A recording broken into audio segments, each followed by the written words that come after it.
What is going on, guys? DBG here, and we are 3 days away from the deadline. And I've obviously talked about Breanna Steward, her talking about that she thinks the deal will get done, but obviously by Friday they have to come to an agreement. It's not going to happen. It is straight up not going to happen. There is not going to be an agreement by Friday. Like, the deadline is then. They can keep pushing the deadlines. It doesn't matter. It literally does not matter. The deadline makes no difference at all. And people are like, oh, why would they not go on strike? Going on strike makes no difference. Like, all the going on strike does is performative. And everybody knows it's performative. And the league, I think the league to an extent aren't taking players that seriously. The league aren't taking players that seriously. And we've heard plenty of times the league's being like, oh, these players don't really know business. That these players are these players are completely delusional. They don't have a clue what's going on. And then it doesn't help when you have Fee basically being like, saying almost an equivalent of, I know business, when based on scale, it's like saying you know how to run. You could run a supermarket because you ran a successful lemonade stand. That's the scale equivalent of unrivaled to the WNBA. And that is just going to, all that does is it strengthens the owner's argument of these players are fucking delusional. But you've still got players like Stewie, you've still got players like Fee, you've still got players like Caitlin, you've still got players like Angel, Aja, who know. Like, they know that it's like, this league needs to fucking happen. This season needs to happen. And at the end of the day, it's one of those things where it doesn't really matter how long. Once this gets sorted by the 1st of April, it doesn't really matter. But now we're at least hearing that the players are confident that it's going to be done. Even at the last extension, which was 6 weeks ago, they weren't saying that. We still heard the word slap in the face. They were words that were used 6 weeks ago. And maybe if Nafisa Collier or Satu Sabali or somebody who just despises Kathy. Like, Satu Sabali has been calling out Kathy publicly for years. Like, the fact is that the only people that are being combative now are the people that just hate Kathy. Which is completely fair, by the way. Like, I mean, I would say the ownership of the WNBA and a lot of people that are involved in a lot of those private equity people are fucking nightmares to deal with. Like, I actually kind of makes sense with that, but we got to be real here. If when it's all said and done, Kathy is Kathy's gone, nothing really. It doesn't really change anything. It does not really change anything in the grand scheme of things. But it might be better optics for these players. However, I think we see one more extension. I think we see one more extension for 6 weeks because everybody, like, they all know that a strike is completely performative.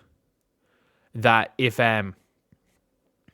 they strike and it turns out that, like, all that means if they strike now is that between now and when the deal gets done, any player that's rehabbing with their teams, any player that is working out with their teams and not at an off-season league, any player that's basically just sticking with their team can't. They're done. Like, I don't know off the top of my head who is working out with their teams, but it can't just be a Caitlin Clark situation with her in Indiana. Obviously, all these players are working out. So it becomes really tough where it's like, okay, you've now got a situation where, like, these players, and it's probably a lot of injured players in your city. It's clear Sydney Colson's in Indiana for now. Obviously, she might go to AU when that's being put on. But a lot of these players that are working out with their teams aren't going to be allowed to do it. For the benefit of what? Exactly. To show, oh, we can strike. I think everybody knows that the players can walk. But, like, the players going on strike now and the season not missing a game is just irrelevant, and it's completely performative. And everybody around knows that. The players know that. The teams know that. The league knows that. everybody knows that a strike prior to the draft is completely performative.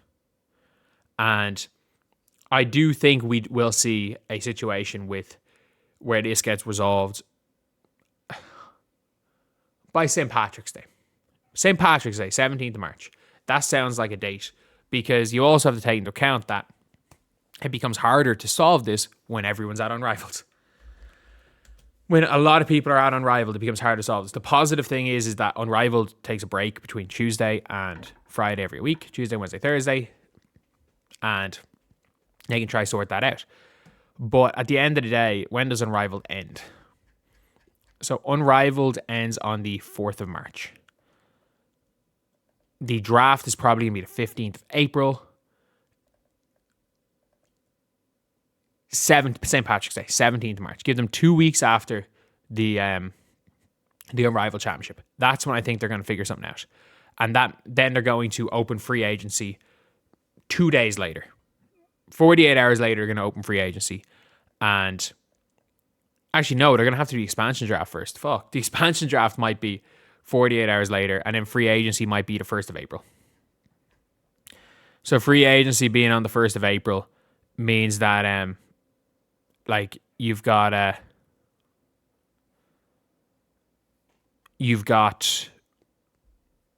2 weeks before the draft for free agency, and then you're into the draft and you're ready to go. It becomes a bit of a shit one, but you're ready to go. So yeah, that's my theory. I don't think that this delay means anything. I mean, if we're being real, if we're being completely real, it's a situation where it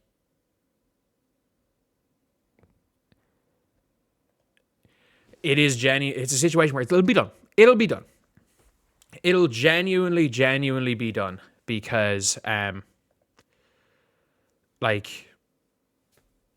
these players aren't dumb. Not only whatever, and even if you want to say they're dumb, they're not. If you are responsible for shutting down the WNBA, that will be your legacy, which will be a disaster, which will set women's sports back 75 years at this point in time. There's genuinely, the only way now this could work is if the players had Caitlin Clark and Angel Reese on their side, and Nike.